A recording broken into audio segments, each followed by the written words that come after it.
Greetings to our online reviewees from 130 countries worldwide. This is Coach Ervin, and with me is Coach Brian of 9.09er. 2023 is the year of reopening as we are reviving up to 34 branches for face-to-face learning. We have noticed that people are actually looking for blended learning, and this is the best setup for most reviewees. So, Sir Brian, what's blended learning? Blended learning is when you have online access, which is available through our mobile application. You get online lectures, live and also recorded lectures, plus you get face-to-face coaching and lectures on site. So if you want in-person learning, we have that available for you as well. This particular video is going to focus on IELTS listening. So we checked, we have more than 100 videos on YouTube, and recently we released videos on OET and PTE.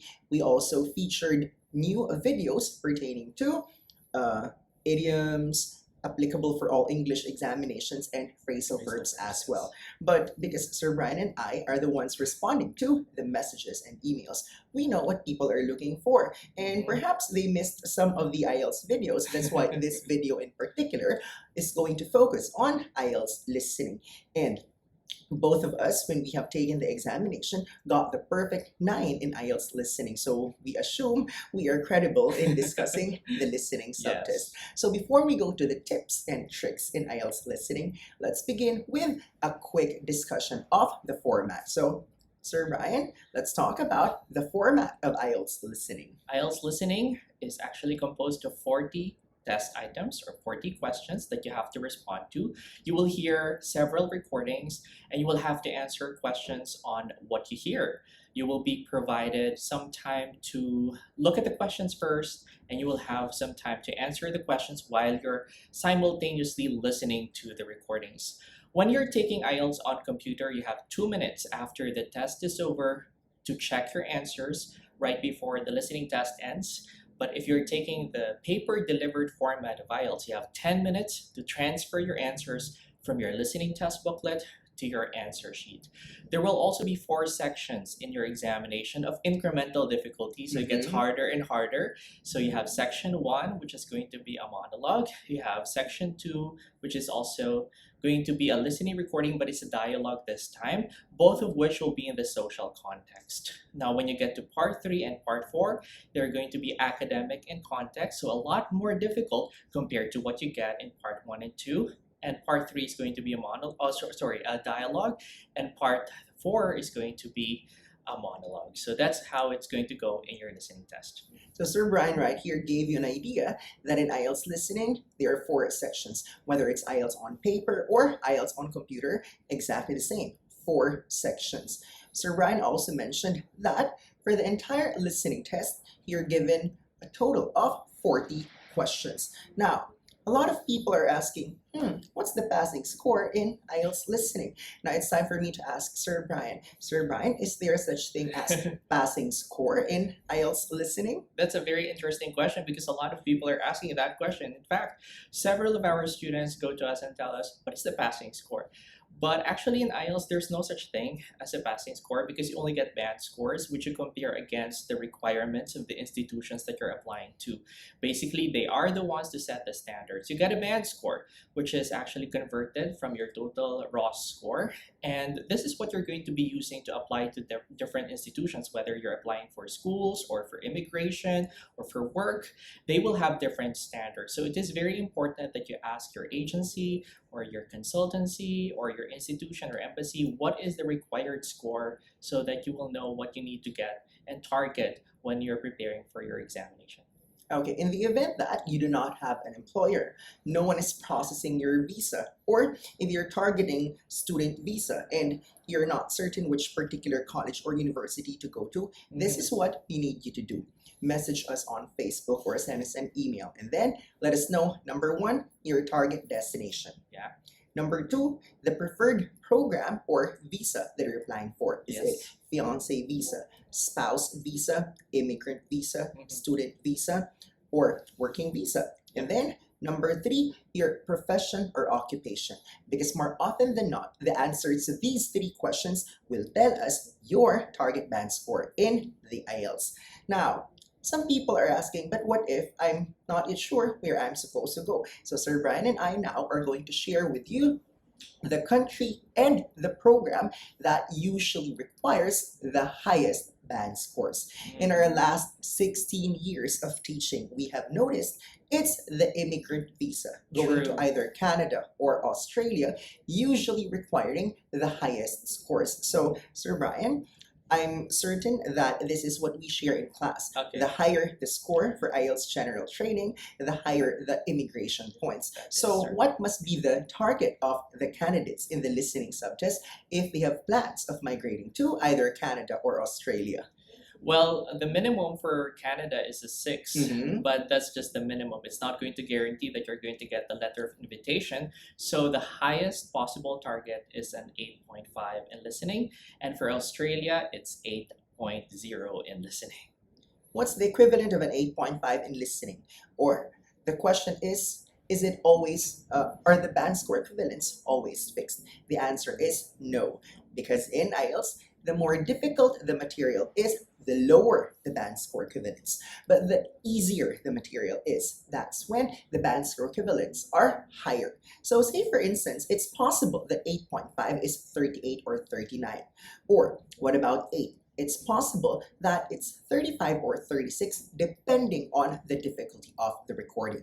So for some people, they say, oh, that was so easy. I'm sure I'm going to get the required band score. But think twice, because that's when the band score equivalents are higher if the material is difficult.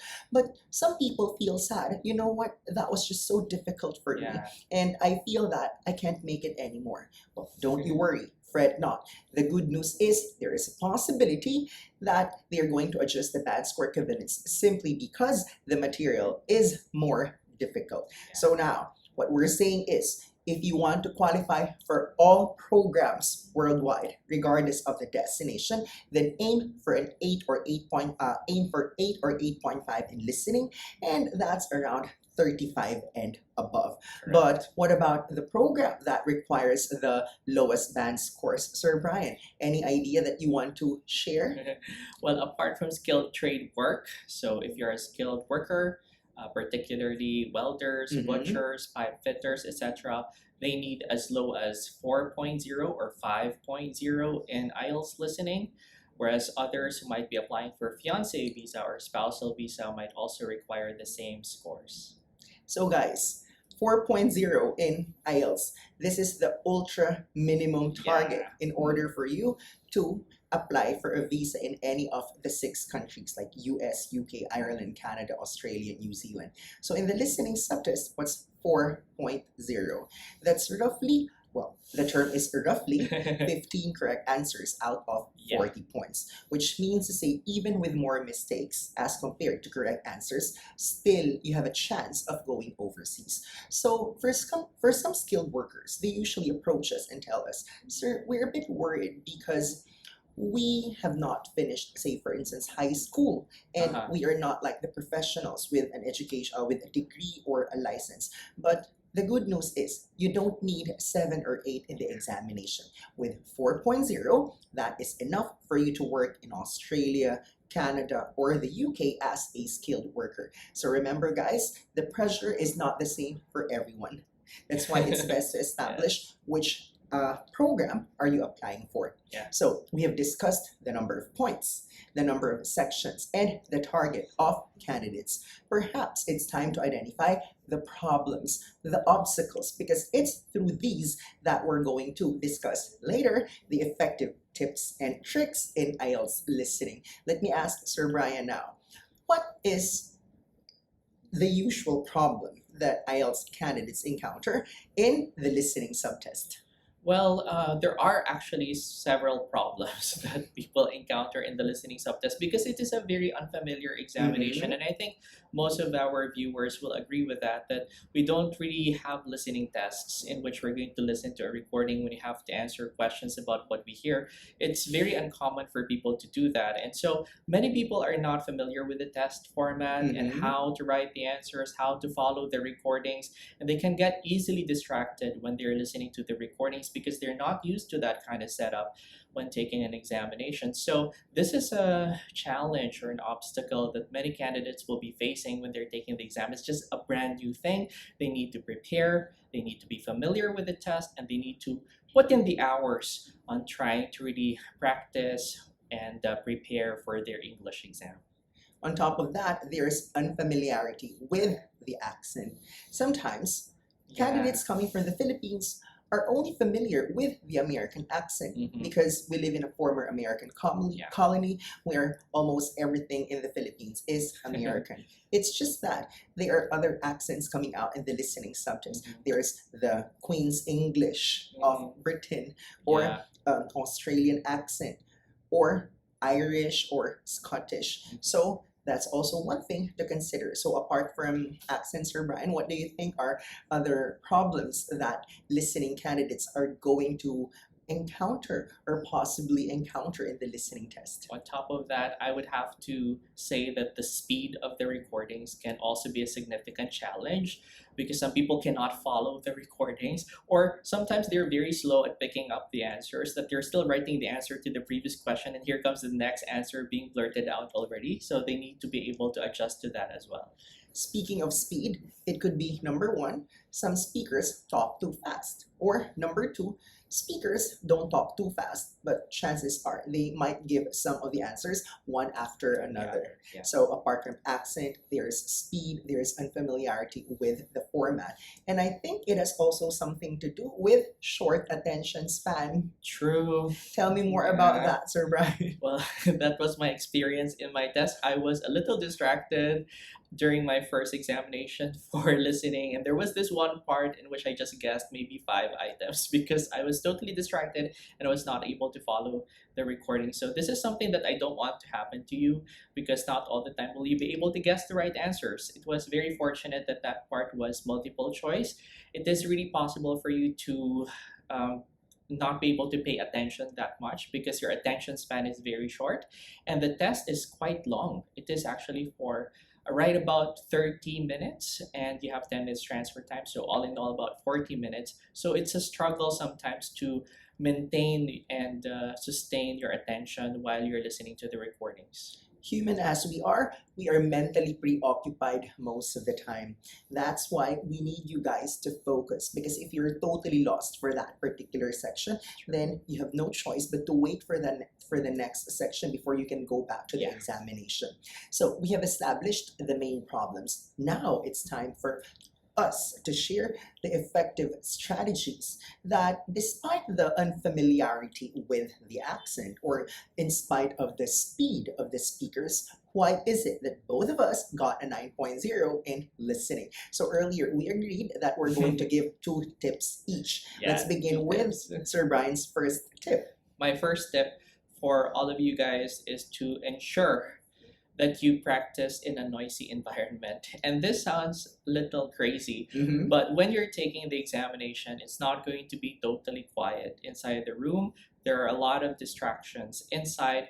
For example, when you're taking the paper delivered format, there are some people who might be coughing or sneezing inside the testing room. Some people might be frantic or might be panicking. Your desk might be shaking because someone is erasing so hard, or maybe there are a lot of people who are probably affected by the examination emotionally and they're murmuring or whatnot. And these can distract you when you're taking the examination. You can lose your place easily if you're not concentrated. So it's it's actually an ideal practice to go to a room that is not necessarily super quiet. There's still some white noise in the background, and try to practice your listening examination there so that you will be prepared. Also, do not wear headsets because headsets will enable the delivery of the recording to be absolutely clear, and this is not the same in the real examination. How about you, Sir Ervin? What can you advise our audience?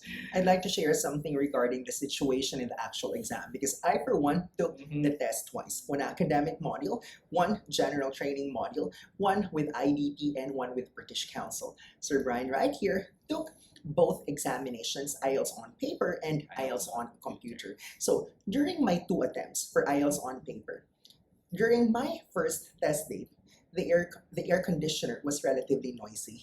That's why I'd like to echo what Sir Brian mentioned earlier. It's not always utopia in the actual examination, because True. there are instances when you have prepared in a very quiet environment, then voila, all of a sudden you're caught off guard in the actual examination because there might be other factors contributing to the noise. Well, that's at least for my first examination. For my second examination, still it's in a function room or a ballroom of a popular hotel here in the Philippines. It's just that there's an ongoing activity in the next room, which means to say, even if there is a even if we're just staying in one ballroom and that room is not necessarily influencing the noise that we have inside, chances are there might be certain candidates who are easily distracted by the noise coming from the other room. That's why we want to remind you that for the candidates taking the examination on paper, it might be best for you not to practice with your individual headsets. Why?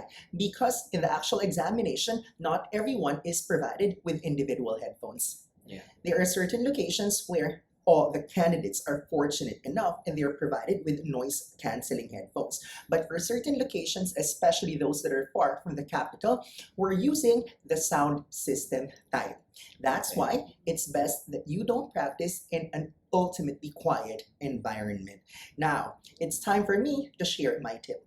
I have noticed that in the listening subtest, answers are supposedly given in chronological order. What does this mean? It's supposed to be number 1 that's going to be answered first, followed by number 2, then number 3. It's just that there are certain instances when the answer to number 7 is given before the answer to number 6. I'm not saying that this happens all the time, but there is a possibility for this to happen in the actual examination. So if you are aiming for the highest grade of 9.0, then the suggestion of 9.09er is, why don't you look at 2 consecutive items at the same time? Say for instance, if you're looking at number 15 now, make sure that you're also looking at number 16, because you'll never know if number 16 is answered first before number 15. This is the only way for you to make sure that you get all the 40 correct answers if you look at 2 consecutive items at the same time. But fret not. When they interchange the order of the answers, it's only for 2 consecutive items. It will never happen that initially they're going to give the answer to number 2, followed by the answer to number 8, the number 5, the number 1, the number 10. Obviously, no one is going to get the correct answer if that's what's going to happen in the actual exam. So let's have a recap of our first tip. Sir Brian mentioned, when you practice, do it in a not so quiet environment with all the distractions present. And then my tip, do not always look at 1 item at a time, but it's best that you're going to look at 2 consecutive items at the same time. Now let's move on to Sir Brian's second tip. How come you got the perfect 9 in IELTS listening, Sir Brian? Well, I think the second tip, and I think this is very useful for all people taking the examination, is to familiarize yourselves with the accents that are used in the IELTS. I mean, most candidates are familiar with a very clear accent, such as the American accent, but oftentimes in the test, you will hear other accents, such as the Australian accent or the British accent. And listening to these might actually make you very inattentive and also might catch you off guard. And you might be so shocked just adjusting to the accent that you're not able to follow the recordings. So try to listen to as many scripts as possible for IELTS, or even podcasts, or any audio material that is in a different accent. Try to watch TV shows in the Australian accent or British accent, so as to ensure that you're training your brain to listen to these accents as well. This is going to optimize your chances of getting not only a 7 or a 6 or whatever your target is, but a perfect mark in your listening test. Let me give you a few examples. When I started preparing for the IELTS, I was listening to some recordings, and that's when I noticed that one speaker said schedule. It's just that in the Philippines, growing up, I know that it's schedule. Yeah. So I was a bit surprised when I heard one of the speakers saying schedule, because remember, how we say it in one country might be different from the native speakers or even the non-native speakers of other countries. Another example, the word singer. Growing up, that's what I'm familiar with. But when I was paying attention to one listening recording, I heard one of the speakers saying singer. Or what about letters? In the Philippines, it's mentioned or pronounced as H. But for other speakers, they say H. Or what about the letter Z? Sir Brian, sometimes how do they say that letter? They say Z. Mm-hmm. Or sometimes Z. Z. So So Z. Z, Z, Z. Or certain terminologies. Say for instance, nil, my second letter, N-I-L. Yeah. Locally, we don't say that all the time. We don't. But for native speakers, what's nil? That means zero. Yeah. Or what about certain terminologies? In one listening recording, I heard the speaker saying it's 5:30 in the Avo. So locally, people do not say 5:30. Most of the time, we say 5:30. So you have to be familiar with how native speakers deliver because IELTS is supposed to mimic real life conditions, how the Australians, British, Canadians, Americans say it in English. Or what about the term Avo? Prior to that instance, I've never heard of Arvo before, but I had to do some research for me to understand, oh, so this is a slang term for people in Australia. So 5:30 in the Avo, it's 5:30 p.m. Okay, so Sir Brian was actually telling you to be familiar with the accent. Now, here's another tip. When you take notes, FYI, there are more details that you do not need as compared to the details that you need. A case in point, one section lasts for about 10 minutes. But out of 10 minutes, how many answers do you need? Well, let me change that one a bit. Okay, one section lasts for around 7 to 8 minutes because the grand total is 30 minutes. But out of 7 to 8 minutes, you only need 10 correct answers. So here's a tip that will definitely maximize your note taking. You don't have to write all details, but the details or information that you must pay attention to are the following: names, places, time. More often than not, these are the answers that we need in the listening subtest, especially if it's gap fill, sentence completion, diagram completion.